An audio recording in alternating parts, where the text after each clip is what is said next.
Hello and welcome to the final video in my Beginner's Guide to Python series. In today's video I'm going to be going over how we can use functions in our code to reuse blocks of code as well as making our code more organised.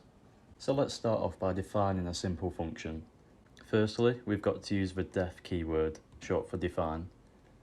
We use this in front of all of our functions. I'm just going to call this my function, so there we go. And then we use open and closed brackets. In here we can put our parameters, however I'm just going to do a simple one first, so we'll get back to that later. Then we add a colon to the end like that, and then we say what do we actually want the function to do. So in this case I'm just going to make it very simple. We're going to print out I just called a function. Okay, we'll save that. Now if we run this, nothing happens. That's because we haven't actually called the function yet. So to do that, it's really simple. You just got to write the name of the function with open and close brackets, just like that. So now that I've actually called it, this should print out to the console. So let's test that now. There we go, prints out just like that. Like I mentioned earlier, we can give our functions a parameter, which then can be used inside of the function. Let's say we want to make a function that squares any number we throw into it. Firstly, we need to use the def keyword like that.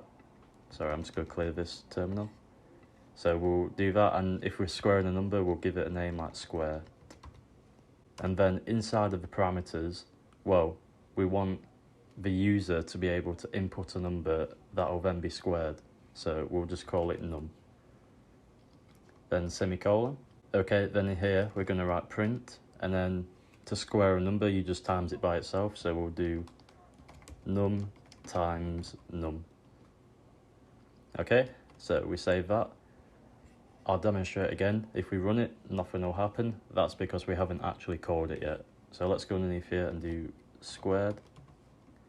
Then we'll put a number. So we can do 4, for example. Actually, I'll do it a few times just to demonstrate, but we can use it over and over again. So I'll do some random numbers and spell it right. There we go. So let's do one more. Let's say 700. Okay, so if we run this now, there we go, it squares all of these numbers. Thank you so much for making it to the end of this series. I've had a really fun time making it, and if you want to see more videos from me in the future, then make sure to like the video and subscribe to the channel. If you've had any difficulty throughout this course, then feel free to leave a comment down below, and I'll try to help as much as I can. Also, feel free to suggest what you would like to see from me in the future, and once again, thank you for watching, and I'll see you in the next video.